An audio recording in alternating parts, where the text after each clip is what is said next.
Buenos días, gracias por acompañarnos con su presencia el día de hoy, 25 de octubre, último día de la Cátedra Lectores y Lecturas del presente año. Una iniciativa, como ustedes saben, de la Vicerrectoría de Docencia. Hace 5 años la Vicerrectoría apostó por este proyecto y aunque hubo algunas suspensiones obligadas, por ejemplo, como la pandemia y en fin, de todas maneras son 5 años de creación de la Cátedra de Lectores y Lecturas que ha sobrevivido gracias a los invitados que siempre nos aceptan muy amablemente y por supuesto a ustedes, el público que es el que está con nosotros cada mes. Amar la lectura. Desde hace 5 años emprendimos el viaje de la Cátedra Abierta a Lectores y Lecturas, iniciativa que pretende hablar sobre los libros y atraer lectores capaces de hacer de este acto un ejercicio, mejor, un hábito cultivado por quien sabe establecer una relación tan estrecha con los libros como la que se consigue con un ser tan apreciado que resulta difícil prescindir de su presencia, de su compañía. Es así como la Cátedra Abierta a Lectores y Lecturas, apoyada desde sus inicios por la Vicerrectoría de Docencia de la Universidad de Antioquia, ha tenido como misión promover la lectura a través del cultivo de lectores con el deseo de acercarse a los libros. Nos referimos a lectores dispuestos a asumir los gratos efectos de la lectura en sus vidas, lectores generosos al compartir sus experiencias con las páginas escritas y los efectos de leer, los cuales se ven representados, algunas veces en razones de cambio, otras en la fuerza imperativa para esperar a la superación de la quietud, casi indiferente que parece imponernos la velocidad del mundo como el actual, obstinado en atacar y matar, en lugar de reflexionar, consensuar y resolver las razones de la confrontación. Por fortuna, al lado de este opaco panorama están los lectores invitados a la cita mensual de la Cátedra Lectores y Lecturas, de quienes hemos aprendido no solo lo que hay en los libros, sino también lo que se queda en los libros para volver a ellos, para saber de ellos, para regocijarnos con ellos, para no olvidarnos de ellos. Estas son algunas de las enseñanzas otorgadas por más de un centenar de lectores invitados durante este quinquenio a la cátedra.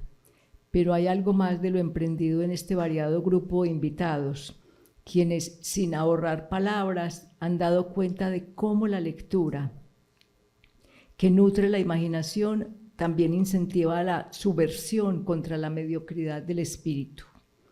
Es el momento que nos han traído tantos lectores, es el mundo que nos han traído tantos lectores y lectoras aquí convocados para compartirnos las resonancias que en ellos han tenido tantos autores, tantas páginas, tantos títulos que los han recompensado.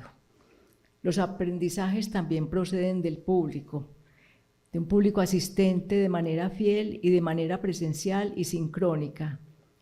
Ustedes también nutren el diálogo de los ecos de las lecturas y los lectores en este bello ritual de encuentro, porque como se lee en Virginia Woolf, han amado la lectura. Bienvenidos a este cuarto encuentro de la Cátedra Lectores y Lecturas, como les dije, iniciativa de la Vicerrectoría de Docencia que cuenta también con el apoyo del Sistema de Bibliotecas de la Universidad de Antioquia, dependencia a la que manifestamos en especial agradecimiento por permitir estos encuentros y por hacer posible la proximidad con los libros y sus contribuciones para pensar y conversar sobre lo leído. Igual agradecimiento a las profesoras Norma Nieto y Adelaida Costa por atender la invitación para compartirnos sus experiencias de lectura del celebrado autor cubano Leonardo Padura. Y a todos ustedes, amable público, por responder con su presencia a esta cita mensual con los libros, la lectura y las palabras que sirven de puente a la grata conversación que se deshoja de los títulos compartidos mensualmente por los lectores convocados. Para hoy tenemos la cátedra y las invitadas que cierran este ciclo y este ciclo de conmemoración de los 5 años, la cátedra titulada Hemingway en la ficción de Leonardo Padura. En su intervención, la profesora Nieto, con su compañera de conversación Adelaida Costa, se referirán a la obra de Padura titulada Adiós Hemingway. Es una novela del escritor cubano Leonardo Padura, quien recomienda su lectura como tal, es decir, como una novela, pues los sucesos narrados están pasados por la ficción y alcanzados con hechos tomados de una realidad quizá comprobable. La conversación se motivará a partir de la intervención, en primer lugar, como ya les dije, de la profesora Norma Nieto, quien presentará a Leonardo Padura, novelista del Caribe, y Mario Conde, anfitrión cubano de las novenas de Padura. De igual manera, se referirá a la novela Adiós Hemingway, un viaje entre el muelle de Cojimar y la finca Vigía. Posteriormente, invitará a conversar a Adelaida Costa a propósito del autor y la obra, núcleos de la presente cátedra. Hoy tenemos unas invitadas singulares, unas lectoras singulares, porque ellas son, además de ser consagradas lectoras, las dos son abogadas.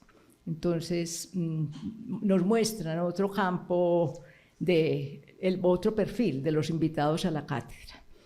Norma Nieto es abogada, especialista en Derecho de los Negocios, magíster en Derecho Privado, profesora titular de la Escuela de Derecho de la Universidad de AFIT, investigadora, autora de artículos y conferencista nacional e internacional, amante de la lectura. Entre sus publicaciones de alcance jurídico figuran títulos como Corte Constitucional Colombiana y Construcción del Concepto de Familia, publicado en la revista Derecho de Familia, revista interdisciplinaria de doctrina y jurisprudencia, Aveledo Perrot, Buenos Aires. Otro de sus artículos titula Acceso al crédito en Colombia, aproximaciones a su definición en la jurisprudencia de la Corte Constitucional. Artículo en coautoría con Daniel Gómez Gómez y publicado en la revista de Derecho Público de la Universidad de los Andes. Y otro artículo, la intervención de la Corte Constitucional en el derecho societario, tránsito legislativo del Código del Comercio a la Ley 1258. Este artículo es en coautoría con Esteban Izaza Ramírez y fue publicado en los 20 años para conmemorar los 20 años de la Constitución del 91. Este es un proyecto colectivo de la Universidad de AFIT y la Universidad de Antioquia. Por su parte, la profesora Adelaida Costa es abogada, especialista en responsabilidad civil y seguros, magíster en hermenéutica literaria y doctora en humanidades, Universidad de AFIT. Actualmente es la jefe del pregrado de Derecho de la Escuela de Derecho de la misma universidad, de la Universidad de AFIT, y además ellas mantienen mucho tiempo para leer y pensar. La profesora Acosta es investigadora, autora de artículos y conferencias nacionales y conferencista nacional e internacional. Entre sus publicaciones figuran El sastrecillo valiente, El principio de la buena fe o su ausencia, publicado en la obra Una mirada jurídica a los cuentos de los hermanos Grimm. Otro de sus publicaciones, los primeros años de eco de la revista de Occidente, una aproximación distinta al arte. Y otro artículo, Intelectuales, Artes y Cultura de Masa en Colombia, 1936-1963. Finalmente tiene el artículo Cine, Estética y Crítica en la obra de Baldomero Sarincano, publicado en la revista Humanidades y Ciencias Sociales de la Universidad de Talca, Chile. Como ven, hoy tenemos unas lectoras invitadas competentes en su campo del derecho y, por supuesto, en el campo de la lectura, que creo que nos van a ofrecer un muy buen trabajo sobre Padura, porque además son las más conocedoras del autor al que le invitamos. Entonces, invito a la profesora Nieto a que pase y el público la recibe con un aplauso.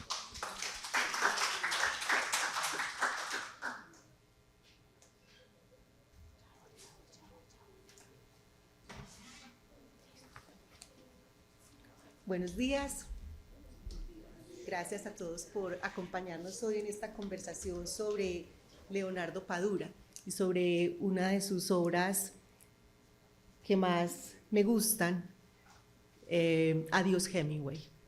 Muchas gracias a la Vicerrectoría de Docencia, al Sistema de Bibliotecas, a Judith por mantener este proyecto durante 5 años, a todos por compartir hoy con nosotros y a Adelaida, mi jefe, que además es una lectora incansable y que nos va a acompañar hoy en esta conversación sobre Leonardo Padura.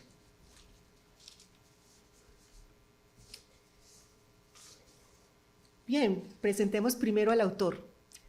Contemos un poco quién es Leonardo Padura. Leonardo de la Caridad Padura Fuentes nació en La Habana el 9 de octubre de 1955. Es un escritor, periodista y guionista cubano, conocido por sus novelas policiales del detective Mario Conde y por otras novelas en que se retira un poco de la saga y ofrece una perspectiva histórica desde su narrativa. Nació en Mantilla, uno de los 10 consejos populares del barrio de Arroyo Naranjo, en territorio de la provincia de La Habana. Hizo sus estudios preuniversitarios en el PRE de La Víbora, de donde es su esposa, la guionista Lucía López Col. Estas zonas de La Habana, muy ligadas espiritualmente a Padura, se verán reflejadas más tarde en sus novelas.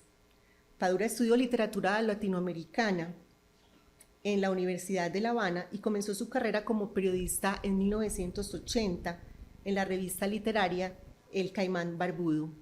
También escribía para el periódico Juventud Rebelde.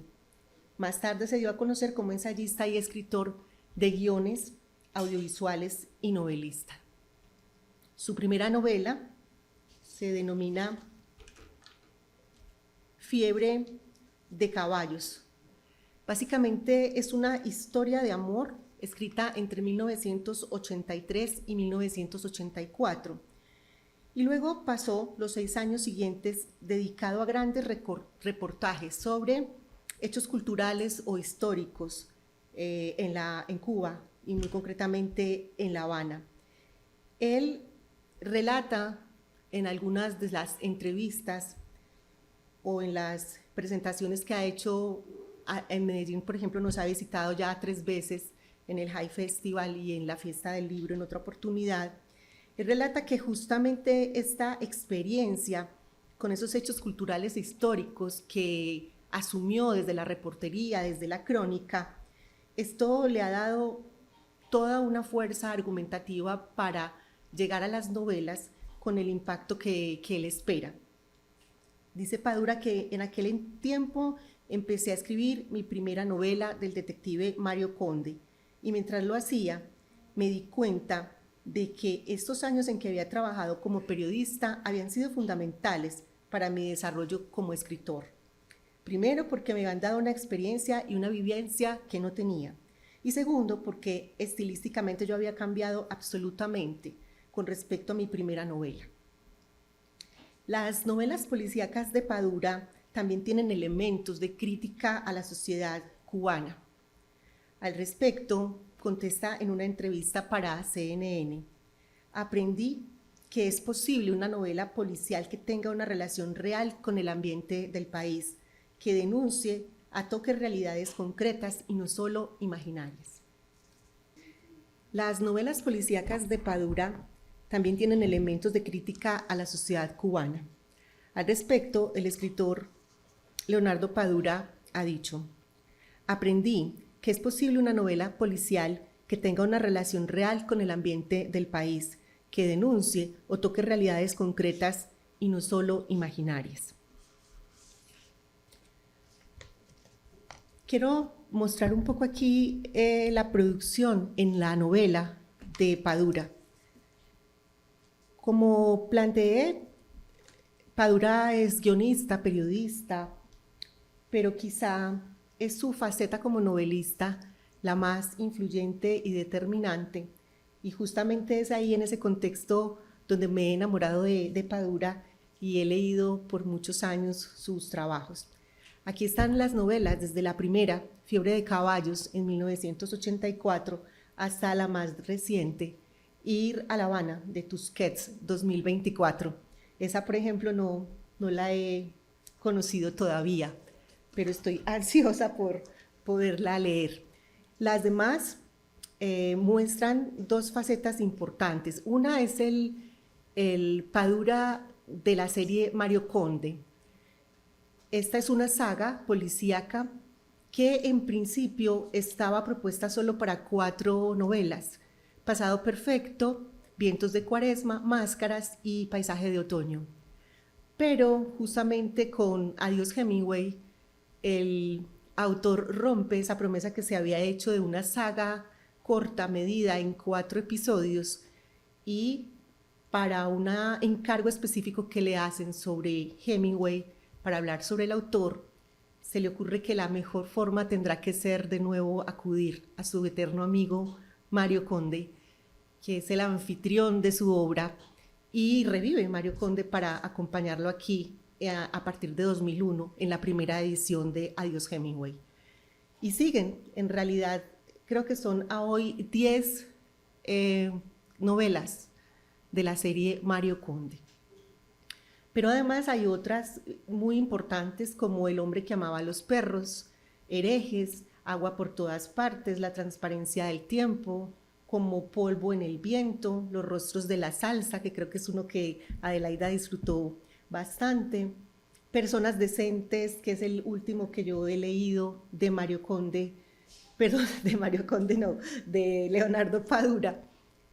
Todo el tiempo me va a pasar eso, porque al conocerlo y en la medida que lo he ido leyendo, hay tanta identidad entre ellos. De hecho, Padura, cuando le preguntan sobre el asunto, dice: no es exactamente un alter ego, pero sí es el medio que utilizo para expresarme en la novela. Y coinciden en muchas cosas, son contemporáneos, nacieron en el mismo año y han vivido y trasegado las mismas vicisitudes de una generación marcada por las particularidades políticas, económicas y sociales en Cuba, en La Habana. Leonardo Padura estudió, como lo dije ahora, en la Prepa de La Víbora, es el bachillerato de un barrio específico de La Habana, y adivinen que también Mario Conde estudió en la Prepa de La Víbora. Entonces hay demasiadas identidades durante toda la obra novelística de Padura, y por eso seguramente me equivocaré muchas veces cuando quiera hablar de ellos. Muy bien, hablemos entonces justamente del teniente Mario Conde, ese personaje que Adelaida y yo identificamos como el gran anfitrión de la obra de Padura. Aquí vemos al Mario Conde que crea o recrea Jorge Perrugoria para la serie de Netflix. La trilogía inicial, las 4 primeras obras de la serie de Mario Conde, fueron llevadas por Netflix en 2016 a una serie muy exitosa que se llama 4 estaciones en La Habana, y Jorge Perrugoria es el actor.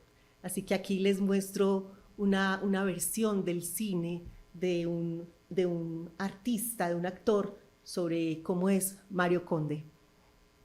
El Conde, que además es el nieto de Rufino Conde, el primero de los condes, fue el abuelo, muy dedicado Rufino al mundo de las peleas de gallos, tenía una valla de gallos. También Rufino Conde le muestra a Mario, su nieto, el entorno de La Habana. Dice Mario Conde que el abuelo lo llevó a todos los lugares donde tiene que ir un hombre para aprender a ser hombre, que son básicamente la pesca en el muelle de Cojimar, las mesas de dominó y de dados, las vallas, por supuesto, de gallos, y los bares. Y ahí crece este niño Mario Conde al lado de su abuelo. Mario Conde aparece en la obra de Padura por primera vez en Pasado Perfecto, que es la obra con que se abre esta saga. Y como ya les dije, nació en 1955, el mismo año que nace Leonardo Padura, y Mario Conde siempre quiso ser escritor y quiso escribir un libro que fuera escuálido y conmovedor. Es una frase que va a repetir todo el tiempo en las obras, cada que le preguntan qué tipo de escritor quieres ser, cómo quieres escribir, de qué manera quieres llegar a tus lectores, siempre dice que su sueño es tener un libro escuálido y conmovedor. Está en un entorno acompañado por amigos de crianza, amigos desde la infancia, de la prepa La Víbora, y que viven en el mismo barrio, todos con vicisitudes de esas que mencionaba ahora propias de la generación. Alguno de ellos, Carlitos el Flaco, que ya no es flaco, volvió de la guerra en Angola, está lisiado, es inválido, no puede caminar, se ha engordado intensamente. Otro de sus amigos es un médico frustrado que también está buscando cómo migrar y salir de la isla, y eso preocupa mucho a Conde, lo toca mucho en su interior, porque es ver cómo hay unas situaciones tan difíciles, políticas, sociales y económicas en la isla, que han hecho que su generación huya, que su generación no quiera estar o no pueda estar más en la isla. También está como un personaje muy importante al lado del teniente Mario Conde, Tamara. Tamara es su novia desde la prepa, desde que fueron jovencitos. El teniente Conde se casó, tuvo 2 matrimonios anteriores, pero siempre será Tamara la mujer a la que él regrese. Entonces dice que es la mujer de sus dolores, la mujer de su vida y la mujer de la muerte también. Es una historia muy linda, distanciada un poco porque Tamara es una chica hija de diplomáticos que tiene familia en Italia, entonces frecuentemente sale de la isla por largas temporadas a estar en Italia, y al conde eso le cuesta mucho, estar sin el amor de su vida a su lado. Y también es un personaje el que suele definir muchos elementos de su vida a partir de verbos o a partir de acciones que le gustaría emprender. Entonces, cuando le preguntan cuál es para él la vida perfecta, dice que es una vida que pase por 3 verbos fundamentales para agotar cada día. Y dice que le encantaría poder dedicarse a pescar, a escribir en la mañana, a pescar en la tarde y a amar en la noche. Mario Conde es policía, pero no quería ser policía ni podía ser policía. En las 4 primeras obras de la serie está ejerciendo justamente como teniente, tiene un grupo de amigos en la estación de policía, un capitán que es el jefe, pero además como un padre para él. Pero cuando regresa para Adiós Hemingway, cuando lo trae Padura, ya se ha retirado, ya no es más policía, lleva 8 años retirado y se ha dedicado a una suerte de tráfico, a ser un vendedor, un mercader de libros viejos. Entonces compra, adquiere, recupera en esas familias de La Habana Vieja que venden sus bibliotecas o que abandonan sus pertenencias, de allá recupera libros, se los lee todos y luego los vende o los lleva también a un amigo que distribuye. Entonces ahora tiene una nueva profesión, es mercader de libros, es traficante de libros, dice él, pero resulta invitado a un caso, y por eso es que retoma aquí su aparición bajo esta saga en el 5º libro, que se llama Adiós Hemingway. Bien, quiero poner un poco el texto directo de Padura sobre esta obra. Me voy a tomar el atrevimiento de leerles unos fragmentos, 2, espero no sean muy largos, pero quiero que ahí identifiquemos un poco el contexto de esta obra, de la que hablaremos ahora de manera más extensa con Adelaida, a partir de preguntas y de vivencias que las dos queremos compartirles sobre este libro. Algo de Santa Claus había en aquel hombre barbudo y un poco sucio, de manos y pies grandes, que caminaba con seguridad, pero de un modo que denotaba tristeza. O quizás solo era un insondable efecto magnético y premonitorio dirigido hacia el mundo de las nostalgias todavía por vivir, agazapadas en un futuro que el niño ni siquiera podía imaginar. Cuando el hombre de la barba canosa subió las escaleras de cemento y tomó la acera, su estatura creció y el conde había visto cómo se colocaba la gorra bajo el brazo. Del bolsillo de su camisa había extraído un pequeño peine de plástico con el que comenzó a acomodarse el pelo, amoldándolo hacia atrás una y otra vez como si fuera necesaria aquella insistencia. Por un momento el hombre había estado tan cerca del conde y de su abuelo que el niño llegó a recibir una varada de su olor. Era una mezcla de sudor y mar, de petróleo y pescado, un hedor malsano y abrasador. «Se está echando a perder», había susurrado su abuelo, y el conde nunca supo si se refería al hombre o al estado del tiempo, pues en esa encrucijada de su evocación empezaban a confundirse el recuerdo y lo aprendido, la marcha del hombre y un trueno llegado de la distancia, y por eso el conde solía cortar en ese instante la reconstrucción de su único encuentro con Ernest Hemingway. «Ese es Hemingway, el escritor americano», había añadido su abuelo cuando hubo pasado. «A él también le gustan las peleas de gallos, ¿sabes?».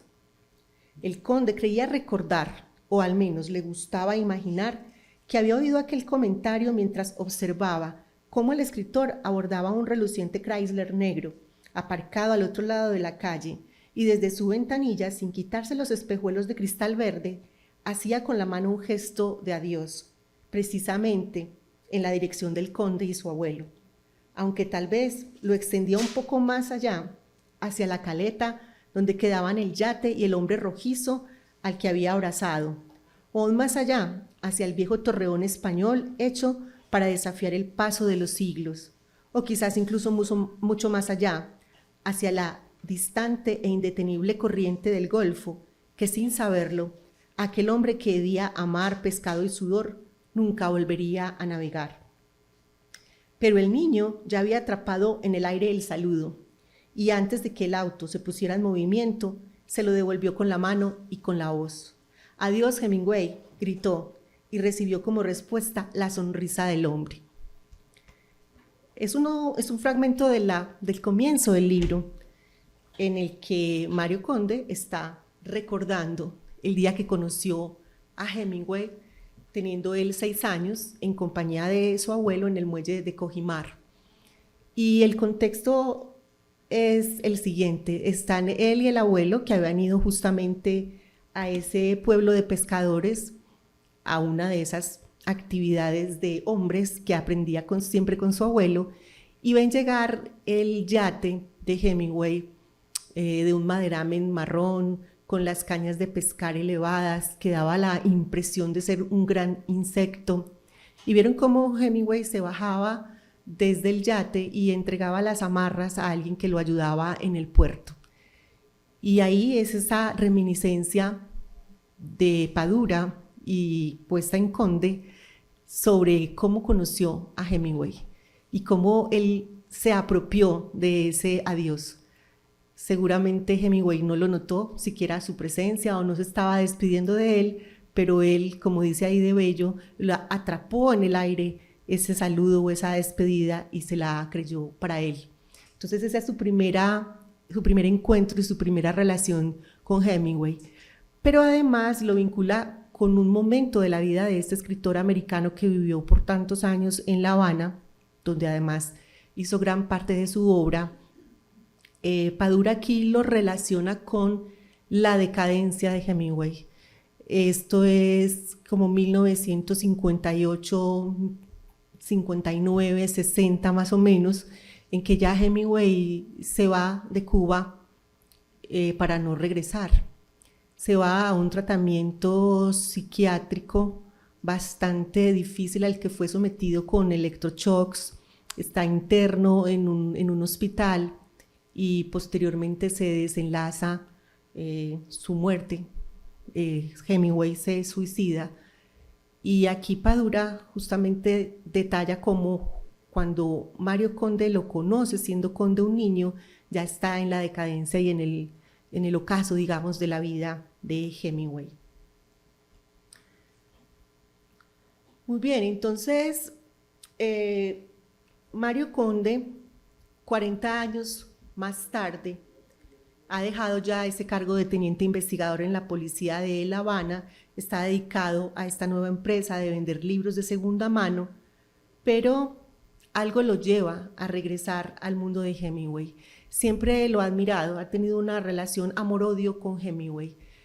Es su mundo a seguir, su personaje predilecto, de quien ha aprendido a escribir, a quien admira mucho en su obra, pero que también critica, le cuesta aceptar algunas formas de Hemingway llevar su vida, tan apegado a la guerra, a las armas, a la cacería, cosas que el Conde no logra entender. Toda la vida ha querido ser, como dice él, un hemingwayano cubano, y ha tratado de escribir como él y de parecerse a él, pero también como en ese rechazo un poco de comprender al hombre detrás del artista o detrás del autor. Entonces resulta empujado a volver a Finca Vigía. Finca Vigía es la casa en que vivió Hemingway cerca de La Habana, en las afueras de La Habana, por decirlo de alguna forma, y que fue convertido después de su muerte por su esposa en un museo, en una casa que recoge objetos, pertenencias, costumbres de cómo vivieron ellos dos allí. El Conde iba mucho a la casa cuando era joven, iba con los amigos, con los compañeros de la prepa, iban a tomar vino afuera de la casa, a jugar con los árboles y él a leer lo que estaba empezando a escribir y mostrarle a sus amigos y de alguna manera admirar mucho a Hemingway y curiosear por las ventanas porque no podían entrar. Pero ahora, con 40 años, después de 8 años de estar retirado de la policía, resulta atraído de nuevo, llevado casi de una manera magnética hacia Finca Vigía para acompañar a la policía en un crimen. Bueno, hay algo importante aquí que recuerdo en este momento, y es que Mario Conde dice que puede haber más antiestético que un policía, y él es un policía.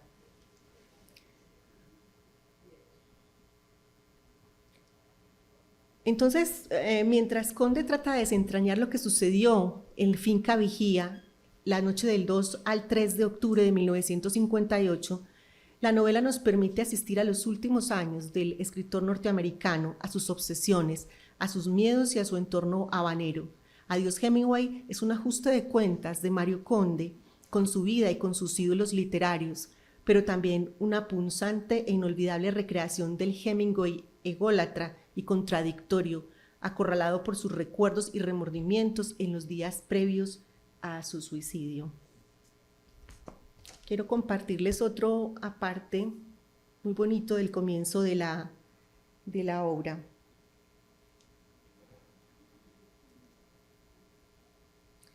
Pero aquel preciso vendaval se había ensañado con la Finca Vigía, la antigua casa habanera de Hemingway, y puso a volar algunas de las tejas del techo. Arrancó parte del tendido eléctrico, derribó un tramo de la verja del patio y, como si ese fuera su propósito celestial, provocó la caída de una manga centenaria y enferma de muerte, seguramente nacida allí antes de la construcción de la casa en el año remoto de 1905.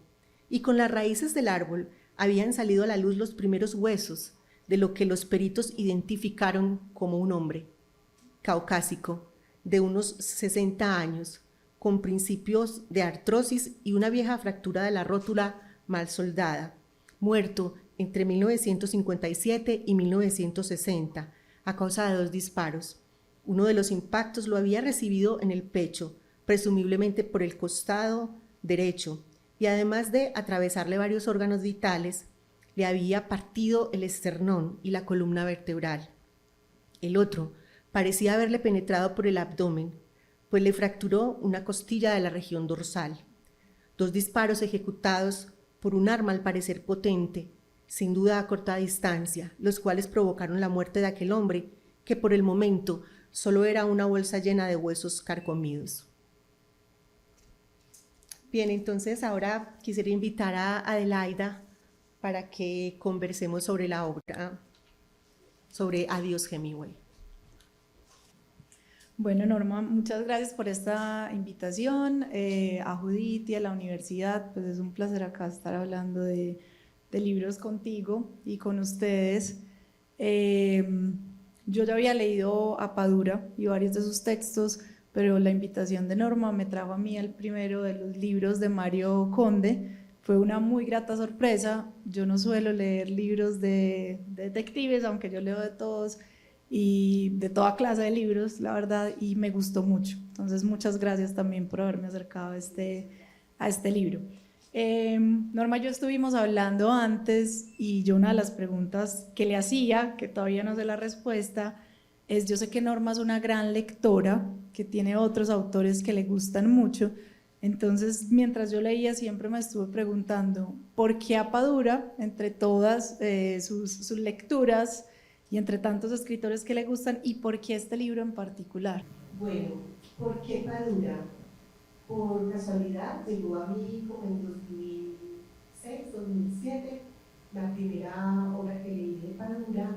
Me la recomendó un profesor, Ramiro Rengifo, en la Universidad de Afil, y creo que a mí me invitó mucho el solo hecho de saber que se trataba de un escritor cubano, pues por supuesto caribeño. ¿Por qué? Porque yo me pregunto mucho por esa relación personal mía con el Caribe. Si bien yo nací en esta ciudad que es tan particular, con sus montañas, con su clima, no sé, medio tropical, tal vez se dice, no sé, estamos en el puro trópico. De niña viví en un pueblo típico andino de montaña, pero siempre como con esa conciencia y esa claridad de que somos Caribe. A uno le cuesta como entenderlo porque sus hábitos, su alimentación, su mundo no está tan ahí, pero siempre he tenido como esa conexión muy fuerte con el mar, con los tambores, con la música como propia de ese entorno. Entonces, tener así como de cerca a un autor del Caribe me llamó muchísimo la atención. Y por supuesto Cuba siempre genera como mucha expectativa, como magia, un atractivo muy especial. Eso también yo creo que es generacional, porque los que somos como posteriores a los 70 por ahí, tenemos como todo ese mito de lo que significa políticamente la isla para el continente y para el mundo. Y me encantó esa primera novela que leí, fue Herejes, que no era de las de Mario Conde, no es de la serie, y me encantó, me enganché a Padura, toda esa perspectiva política. Él no deja de plantear todos esos dolores, esas angustias, esos requerimientos particulares de su entorno, por más que esté en un evento ficcional, por más que la novela es producto de su imaginación en la realidad, aunque aquí en Hemingway, en Adiós Hemingway, hay otras consideraciones. Y de ahí para acá lo he seguido mucho, he leído varias de sus obras, lo he ido a ver, a escuchar cuando estaba aquí en Medellín, estuvimos con Judith la última vez viéndolo, y bueno, me gusta muchísimo. Y a mí sí me gustan las policíacas y los relatos sobre crímenes, ese tipo de cosas me han gustado mucho siempre, y aquí encontré como todo junto. Gracias, Norma. Yo no sé si esto sea casualidad, pero creo que Padura atrae mucho o nos atrae mucho a los abogados. Cuando yo he leído Padura y lo he conversado con otros de nuestros compañeros, es bastante popular entre los abogados. Yo no sé si esto tenga como una explicación, y no solo sus textos, pues como de detectives o de novela negra, que yo no estaría segura si lo podemos calificar todos como novela negra, pero creo algo debe tener que nos gusta a los abogados. Tú mencionabas lo político y era uno de los temas que queríamos hablar. Yo quiero unir esto también con la imagen que él hace de Hemingway. Él es muy crítico en distintos sentidos con Hemingway. Yo te decía que yo esta novela la había visto como una que se podía leer, o me parecía que se podía leer como en clave de una triple biografía, ¿cierto? Porque al uno leer el texto, Padura, pues o el Conde, no sabemos ahí bien cuál de los dos, nos está recontando esa vida de Hemingway y sobre todo a través de las obras de Hemingway. Entonces todo el mundo, todo el tiempo hay una intertextualidad entre lo que escribió Hemingway y las obras que estaba escribiendo y lo que está pasando en los fragmentos que nos narra su vida. Esa sería una. Pero también está esa biografía del Conde, ¿cierto? Incluso si uno no se ha leído las otras obras de él en este libro, él nos recuenta un poco su historia, ¿cierto? Además, son dos personajes que en ese momento no están como en los años de gloria de su vida, ¿cierto? Conde ahora está retirado, pero todavía no es exitoso como escritor. Vemos un poco la decadencia de Hemingway en ese momento, que es lo que nos trata de retratar, pero también vemos esa historia de Padura con Hemingway, ¿cierto? Él dice, como tú ahorita lo mencionabas, que es una obra que se debería leer, que es una obra ficcional y que se debería leer desde la ficción, pero por el otro lado, él también en la nota del autor al principio dice, es que yo voy a usar a Conde para hablar de mis obsesiones con Hemingway. Entonces él nos está diciendo dos cosas al mismo tiempo, es ficción, pero también, y fue a partir de una invitación que le hicieron a Padura a hablar de alguno de los escritores que habían sido sus obsesiones. Entonces creo que lo podemos leer en esas tres líneas, pero volviendo a lo político, que era lo que te quería que habláramos, él es muy crítico con Hemingway, ¿cierto? Lo retrata con mucha dureza en algunos momentos, y una de las críticas que le hace no es solo a él, como ahorita nos mencionabas, como esa dificultad de entender a ese personaje que es como el estereotipo del macho, cazador, las peleas de gallos, cosas que a veces se vuelven para Conde difícil de entender, pero también lo critica desde lo político, como esa posición de es muy fácil, y él lo menciona ahí literalmente, un señor gringo que tiene plata y tiene medios y está acá en la isla viviendo muy bien, y esa es una postura política fuerte de él, que también lo cuestiona un montón, porque es como, pero también ha dado trabajo en la isla, y también ha traído cosas buenas, entonces todo el tiempo vemos que está como entre dos mundos, ¿cierto? Bueno, sobre la primera parte que planteas, es cierto, yo creo que todo el tiempo esta novela es de ida y vuelta, y es de ida y vuelta porque es como en capítulos, no específicamente están nombrados o numerados como capítulos, pero sí son a partes en los que corta y recomienza, y va de Hemingway al Conde, al caso policial. Entonces nos va mostrando justamente eso que tú dices, es muy finalmente biográfico. Y él es biográfico con Conde en todas las obras. Cualquiera que uno coja de la serie no se va a perder, no va a tener ningún problema en comprender, porque siempre vuelve y lo presenta, y lo reflexiona en su momento vital específico. Volvemos a entender toda esa constelación de amigos, de familia, de todo lo que tiene, porque siempre nos lo deja saber. Entonces, sí, creo que es biográfico y es también, de alguna manera, como una confesión, como un reproche o como una manera de mismo Padura mostrarnos esa relación que ha tenido con Hemingway, esa obsesión, pero también esa relación como amor-odio que está ahí mediada.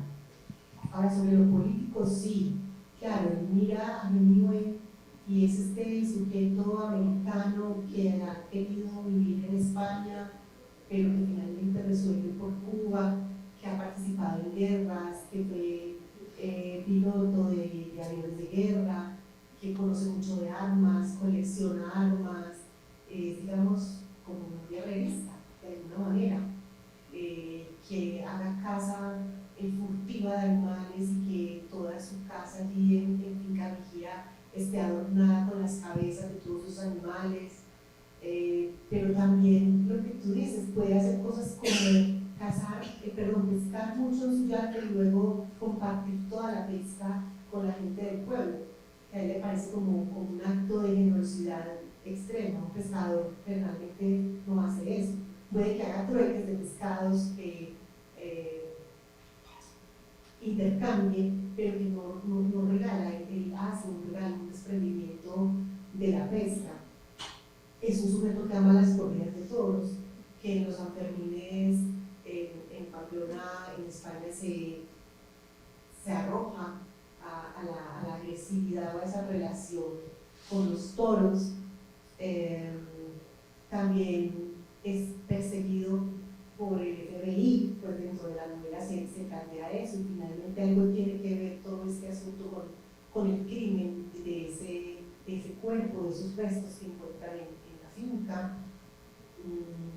Es un hombre que tiene amigos comunistas, por ejemplo, y por eso es que lo persigue el FBI, y por eso es que es muy señalado, y en su casa siempre hay fiestas y reuniones de lo que los norteamericanos llaman comunistas.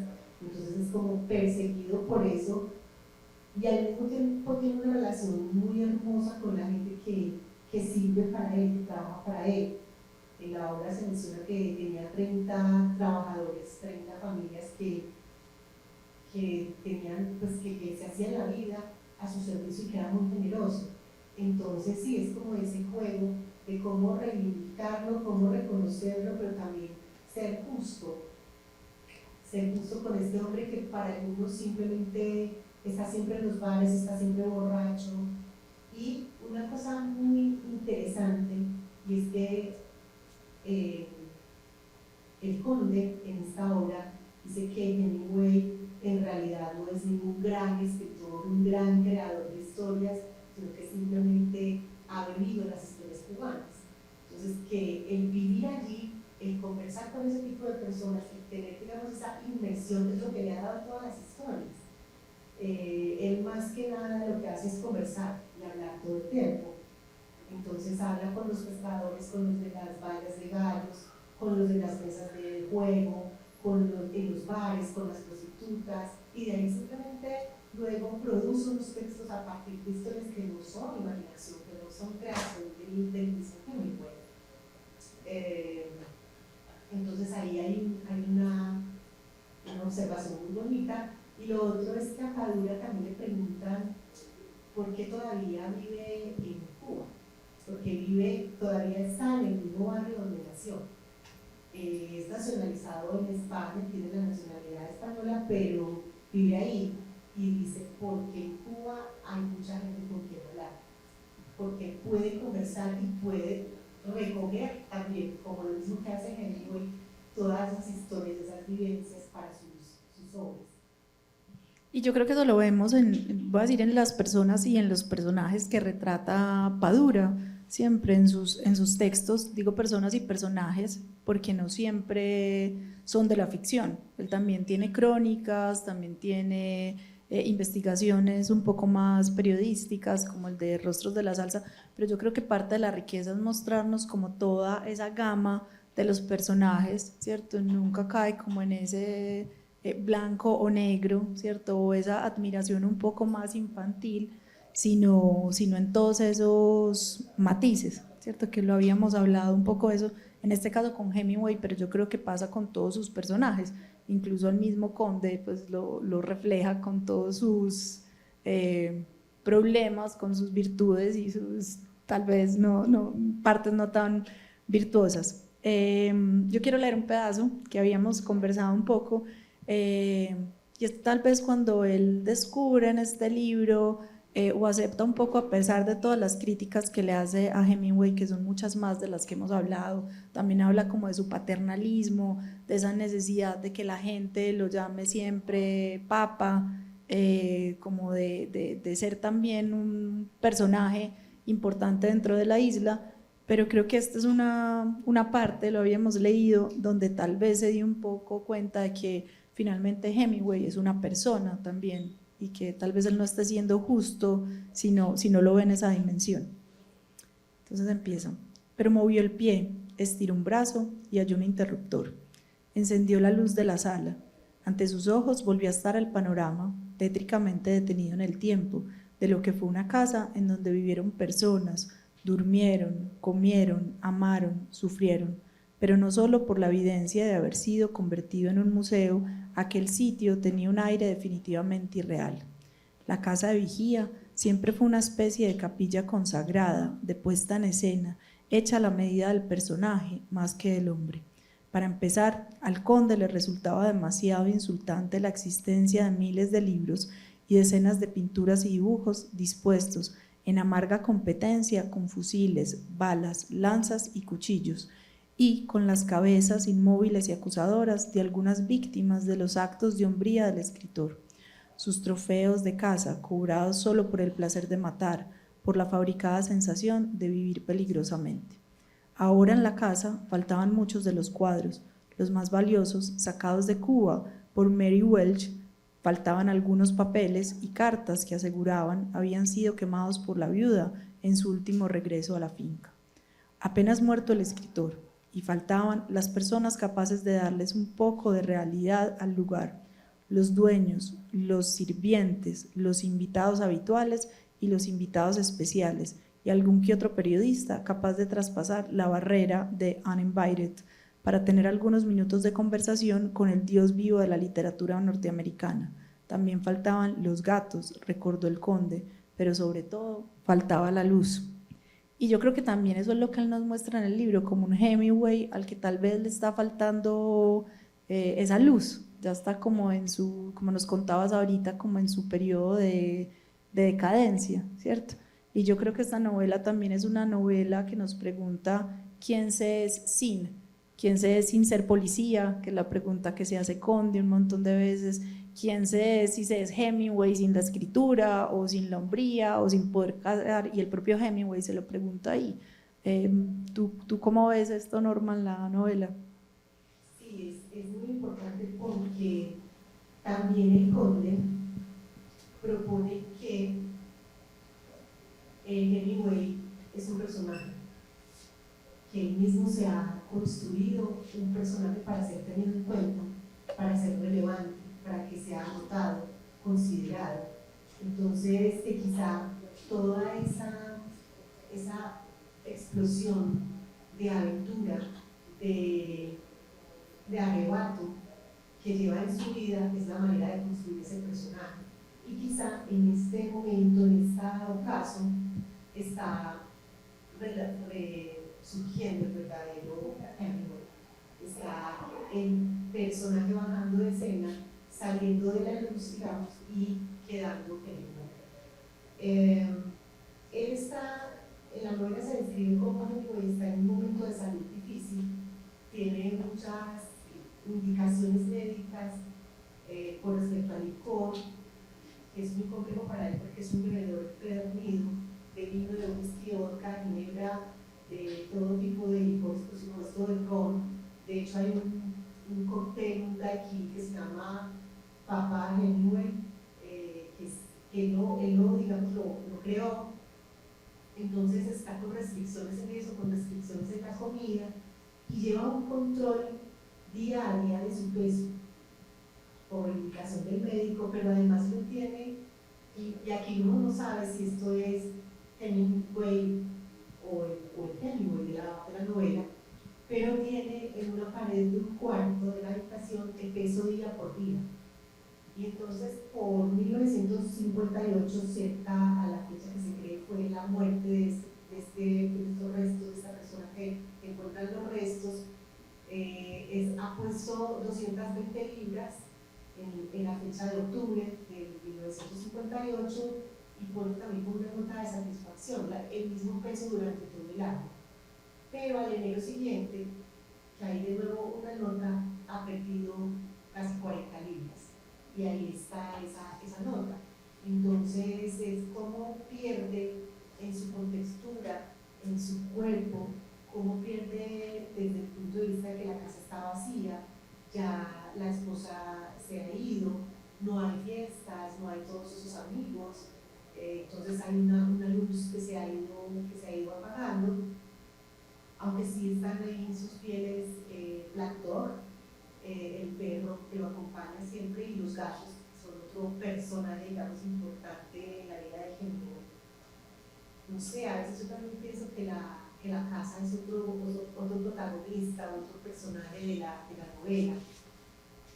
Y también me parece que para mí ha sido muy difícil determinar quién es el protagonista. Uno tendría a pensar que es Mario Conde, porque hace pues parte de la saga, porque está ahí con todo ese magnetismo y esa gracia que tiene en el centro de toda la historia, pero Hemingway es una figura tan demoledora, tan impactante, que quizá ese sea realmente el protagonista. Y hay unas identidades también ahí en Luces y Sombras de Hemingway y el Conde. El Conde también tiene un perro, el Basuras, y también bebe mucho. Está más o menos alcoholizado, es desordenado con su presencia física.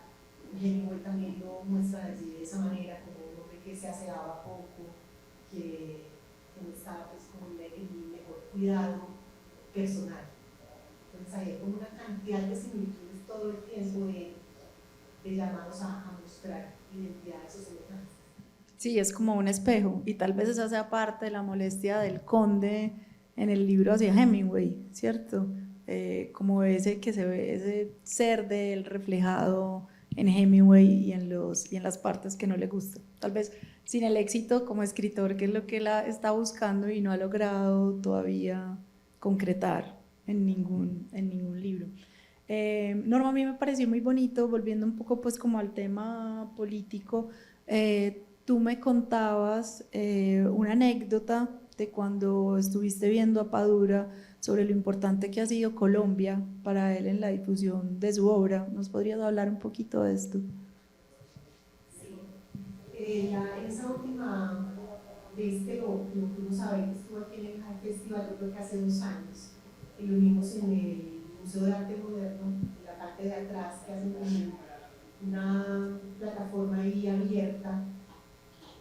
Pues muy interesante escucharlo, apasionante, muy cercano. De hecho, manifestaba que se sentía muy mal desde esa plataforma y con el público abajo, que prefería una cosa más cercana.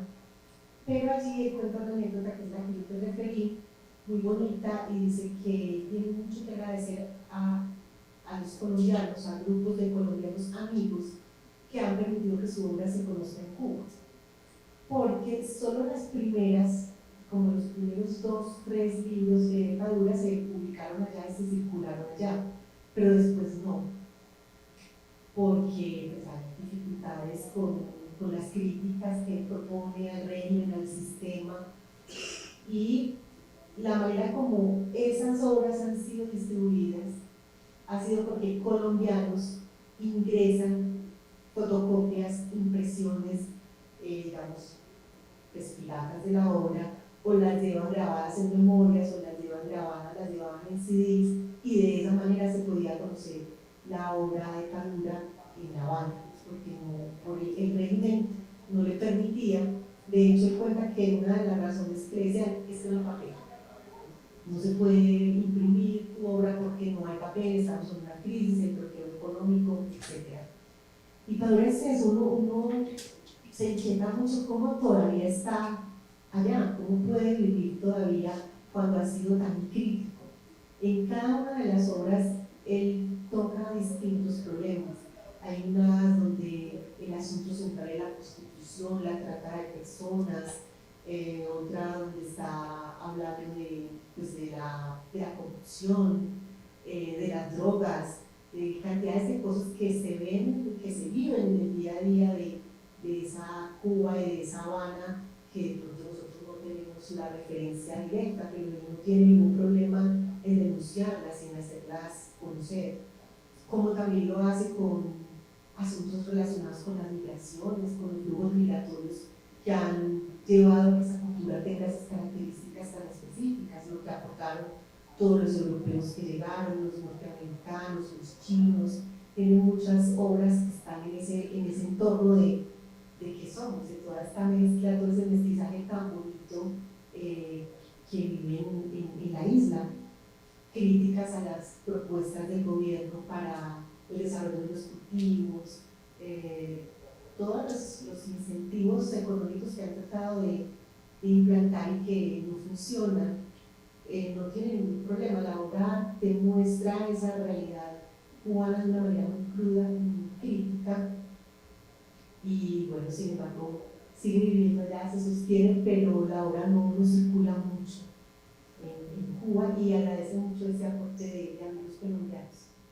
Y yo creo que lo hace esas críticas sin que este sea el objeto de las obras, que eso hace que tal vez sea mucho más fuerte, o la impresión que a mí me da cuando lo he leído es que llega más fuerte esa crítica, porque uno no está leyendo un libro ni contra Cuba, ni contra el régimen, pero con su mostrar la vida diaria en Cuba, sí está haciendo, así como exalta muchas cosas.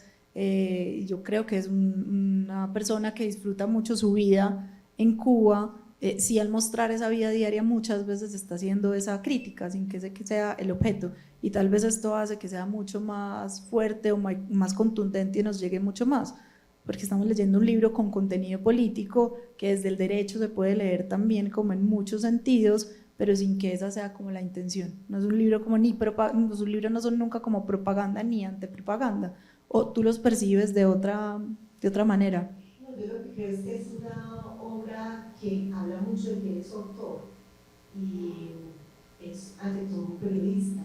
Entonces, finalmente, estos trabajos suelen ser, yo no sé, me atrever a decir algo como si fuera crónica literaria o novela periodística, ¿cierto? Tienen mucho de ese entrenamiento que tuvo de tantos años de trabajar en los periódicos, haciendo reportaje, crónica, hasta sin reporterías.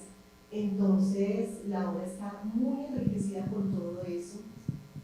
Hace un rato hablabas de novela negra y de novela policíaca, novela detectivesca, hasta de suspenso.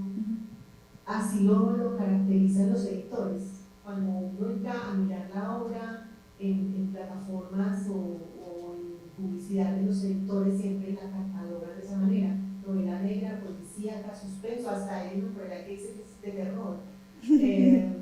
Entonces, yo no creo que sea una obra de propaganda política o una obra donde quiere desarrollar esa propuesta, pero sí cuenta las cosas como las ve, es muy informado, es muy arduo, muy incisivo, y la investigación también. Por ejemplo, en El hombre llamaba a los perros, que es esta novela donde introduce unas discusiones sobre el estalinismo y cómo suceden estos asuntos de política comunista, socialista, una cantidad de discusiones alrededor de la historia de un personaje.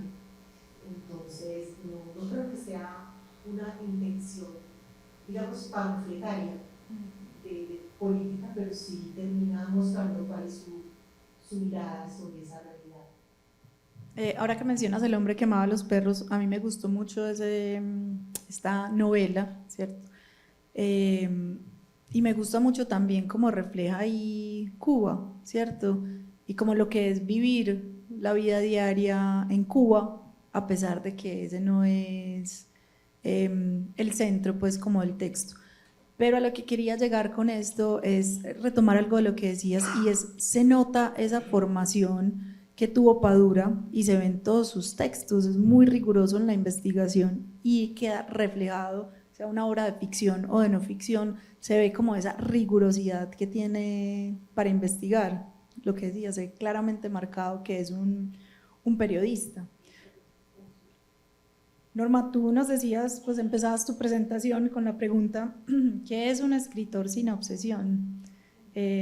Para ti, ¿cuáles son esas obsesiones que ves en Padura, después de haber leído casi que toda su obra? Pero también yo podría decir que es un lector sin sus obsesiones. Entonces también quisiera saber cuáles son esas obsesiones tuyas como lectora, no solo de Padura, sino como lectora en general. Mis obsesiones como lectora, yo creo que que me encantan las novelas, muchísimo. La novela histórica también me gusta mucho. Me gustan las buenas descripciones, los autores que logran generar todas esas experiencias sensoriales con texto. Cuando uno agarra un libro y es capaz de oír lo que está escribiendo el autor, que uno puede escuchar lo que está escuchando o ver esos paisajes, esos entornos que está mostrando a uno como lector. Me gusta mucho el tema latinoamericano, por supuesto, muchos los autores latinoamericanos, pero si uno mirara como la obsesión es la conversación con el libro y como el disfrute de la soledad. Es muy extraño porque creo que es el momento más chévere del día cuando yo puedo sentarme a leer literatura, y que es el momento en que creo que estoy más sola, pero es cuando estoy más acompañada, porque estoy con el autor, con todos los personajes, con todo ese entorno, pero es así como un punto a la soledad que uno puede venerar y disfrutar en la lectura de libros. Cuando los libros que uno lee son llevados al cine o son llevados a las series, a la televisión, yo sufro muchos desencantos, porque como que se me meten a la mente esos nuevos rostros que tal vez no coincidían con lo que yo percibí cuando hice la lectura. Entonces con Padura me pasa eso, con Cuatro estaciones en La Habana, por ejemplo, me pasa eso. Ya se me metió esa imagen de Mario Conde que lleva a la pantalla a Padura. Porque antes yo pensaba que Mario Conde era igual a Padura.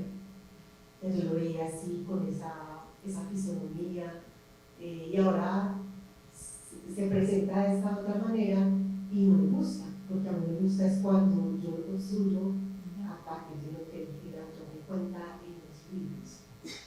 Entonces es también leer para aprender, por supuesto, mucho, pero para descansar, porque uno tiene un día muy congestionado, muy agitado en muchas lecturas de la disciplina específica en donde uno trabaja. Entonces poder llegar al final del día a la casa y siempre poder leer algo bueno, algo bonito, esa es como mi obsesión. Todos los días tengo que leer algo como pasar en paz, si no, como que el día no funciona. Yo puedo añadir un poquito eso que acabas de decir, porque te voy a meter el trabajo en la lectura.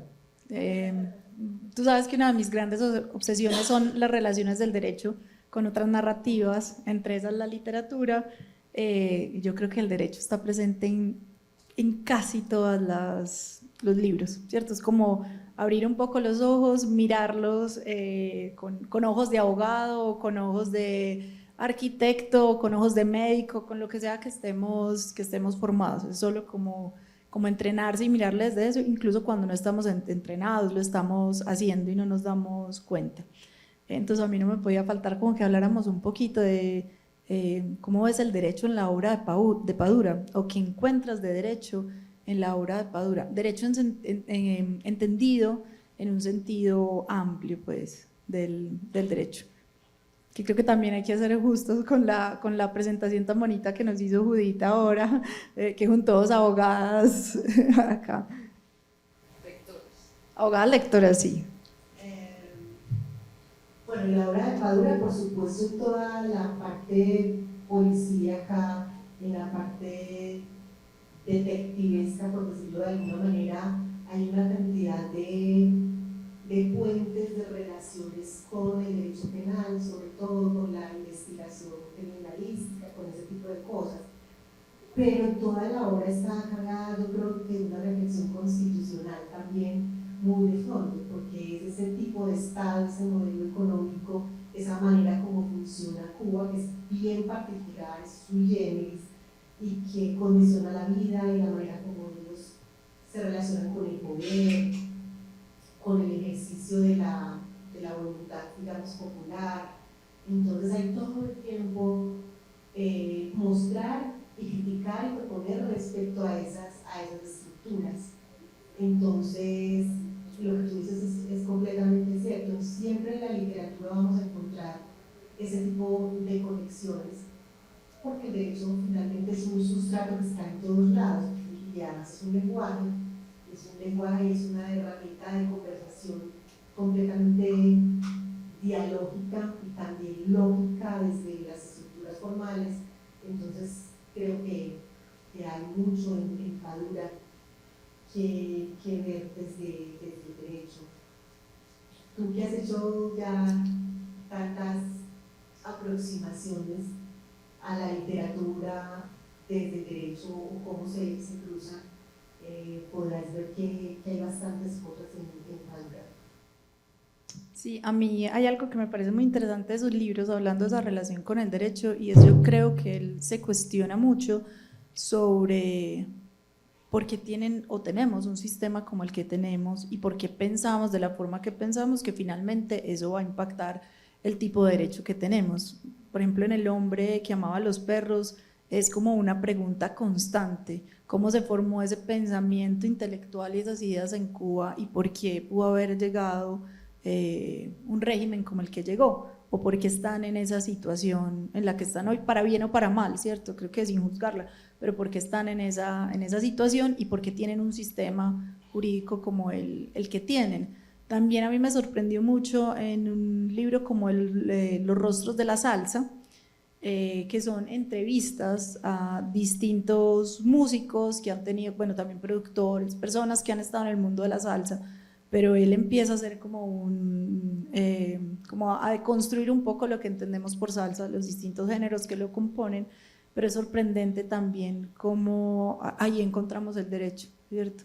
Entonces, cómo ciertos ritmos llevaron a movimientos sociales o generaron cambios o eran un mecanismo de protesta, ¿cierto? Por más, como lo dijéramos, como popular que parezca cierta música y sin que tenga un contenido político en sí misma, pero el solo hecho de hacer música y hacer ese tipo de música es muy político.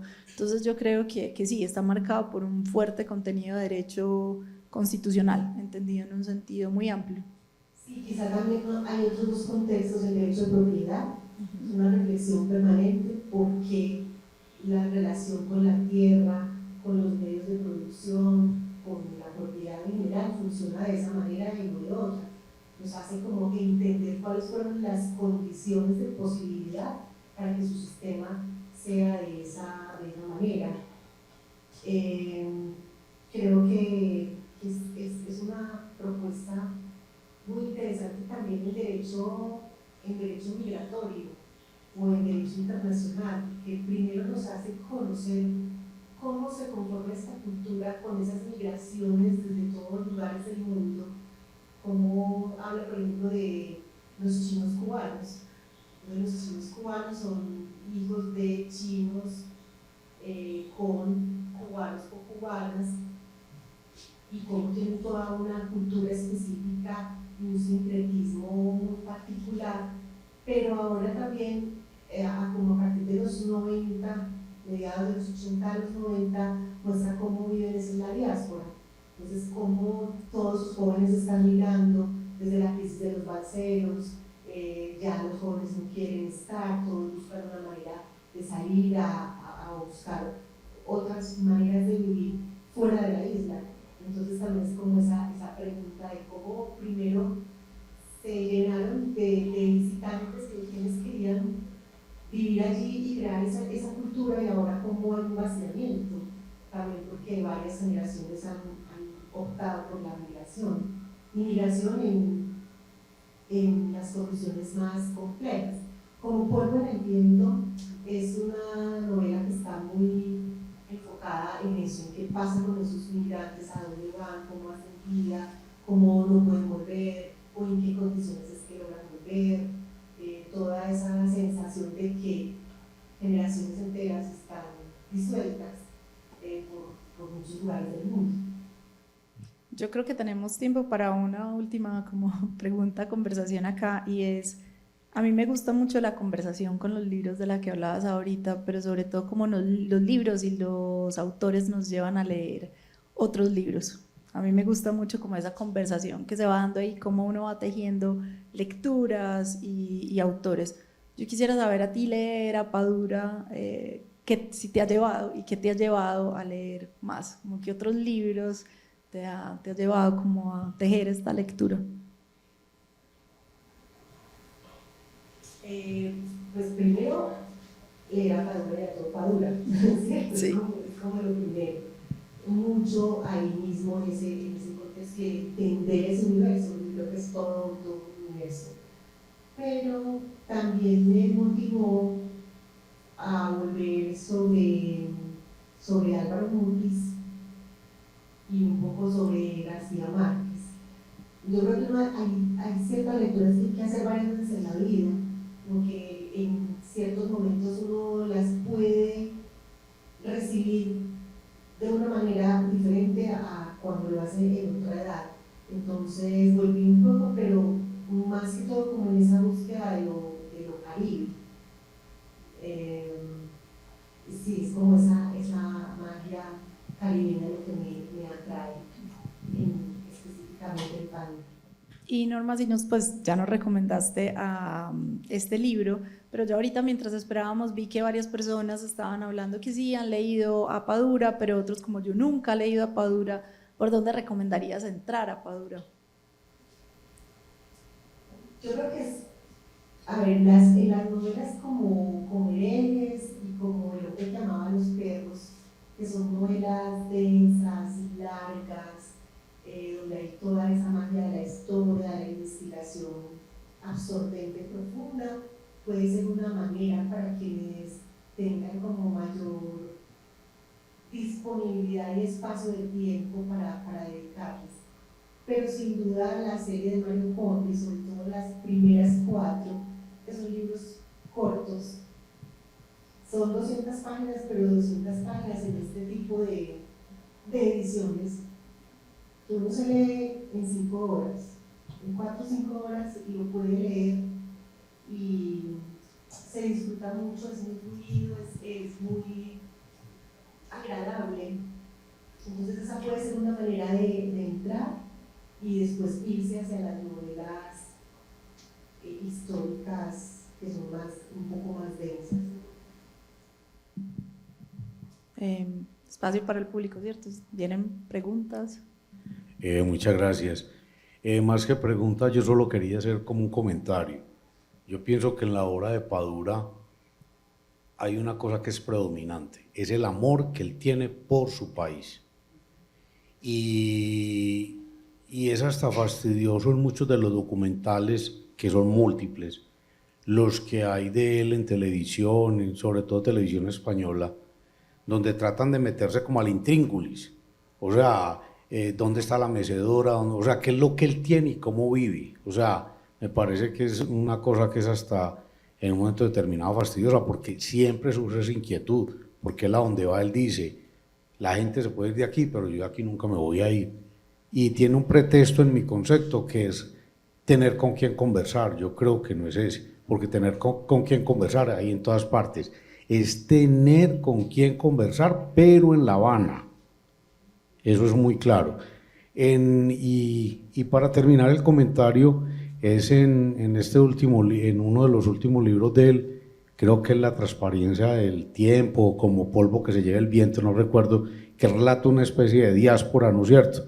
Y muestra, por ejemplo, en Miami, que hay un barrio de cubanos donde la cena, o sea, la comida, la cultura, el idioma, hablan casi que un dialecto cubano, no es español ni inglés.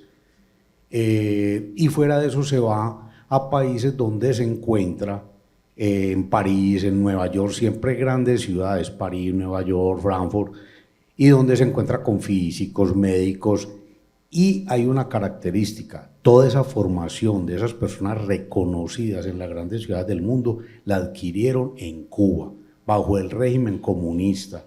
O sea, la formación educativa, la escuela, la primaria, la universidad, el doctorado, el postdoctorado, y él eso lo muestra como para contrastarlo, diciendo, y yo soy un simple escritor, un periodista, aquí me voy a quedar.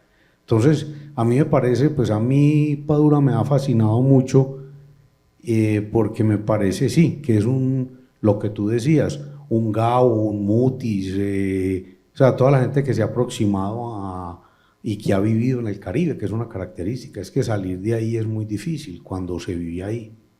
Bueno, muchas gracias y felicitaciones por la presentación. Muchas gracias a ti. Es cierto, esa diáspora es como polvo del viento, y claro, tiene sus pasajes por Francia, por Madrid, por distintas ciudades del mundo donde están todos estos personajes. Sí, es innegable el amor, la devoción de Padura por su país, por su entorno, por su gente, y lo que tú dices es notable durante toda la obra esa fortaleza en educación informativa que ha tenido en la isla. Eso es cierto, y es un elemento que siempre reconoce Padura en sus obras. Ahora, me motivas un poco con eso que dices, de que se meten a veces con la cotidianidad de los escritores.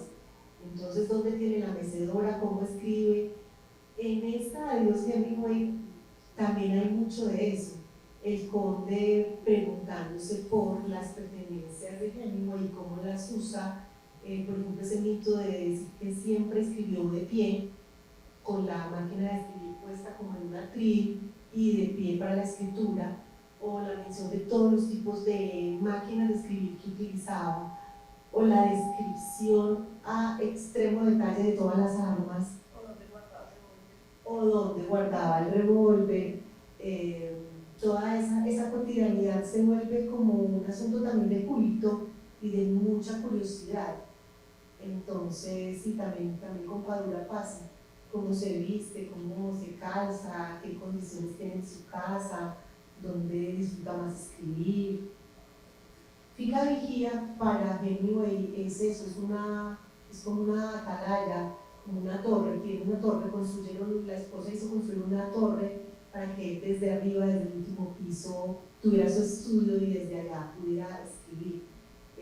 Encontró que no había otro lugar en el mundo mejor para escribir que ese lugar del Caribe, Cuba, La Habana y su torre en la Finca Vigía.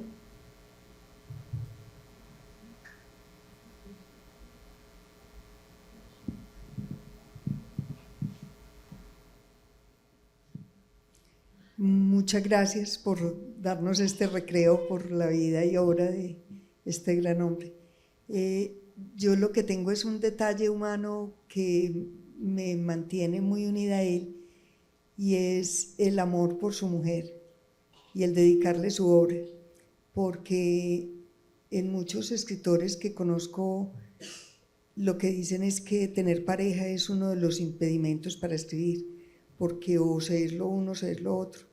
Entonces en él me encanta que pueda dar fe de que se puede vivir el amor en pareja y ser un gran escritor. Y lo otro es que son dos detalles. El uno, cuando fue jurado en EAFIT, que no, tengo confusión, no sé si fue cuando ganó Silva o ganó la autora de La Perra, creo que fue ella. Uy, esas palabras de él fueron estremecedoras, porque era como si viviera aquí también y como si conociera el ambiente donde se había desarrollado. Sí, fue cuando ella, porque hablaba de la relación de la autora con el contexto, como si él igual hubiera vivido esa forma.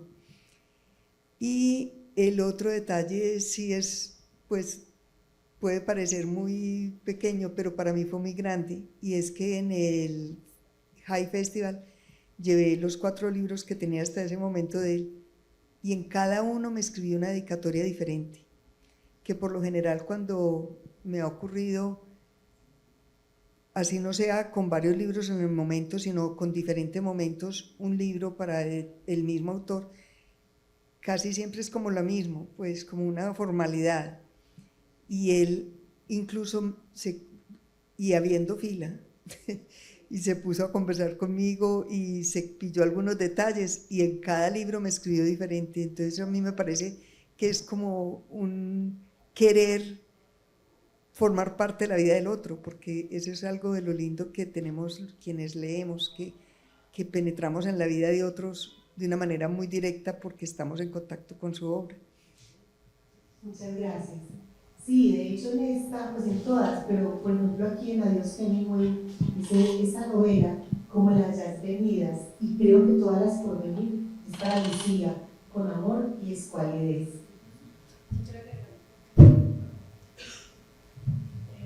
Gracias por ese comentario, me hizo pensar, a mí me pareció muy bonito también la dedicatoria del libro, pero hay un libro, estaba tratando de buscarlo, por acá no tengo internet, si la memoria no me falla, mi memoria es muy mala para eso, se llama La experiencia del amor, que es de una editorial mexicana que se llama Gris Tormenta. Todos los libros que publican son de ensayos, y en Experiencia del Amor invitaron a distintos pensadores, escritores, escritoras a hablar sobre el amor en distintos momentos, y hay de todo, pero hay un texto de Padura muy bonito donde habla de esa relación con la esposa, muy recomendados como sobre este tema de Padura y su relación con la esposa y la escritura.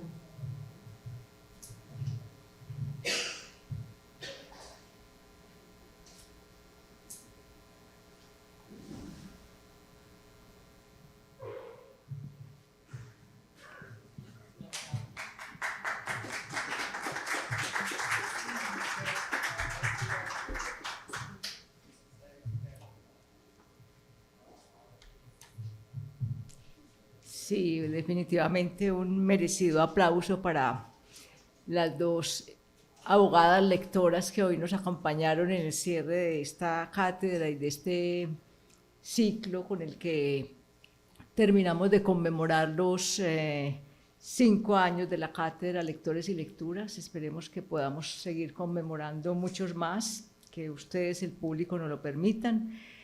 Es admirable esa forma sensible y de gran entusiasmo con el que ellas transmiten la experiencia de lectura de un autor que se lo conocen todo, como podemos ver en lo que nos transmitieron. Así que muchas gracias a Adelaida y a Norma por habernos acompañado hoy.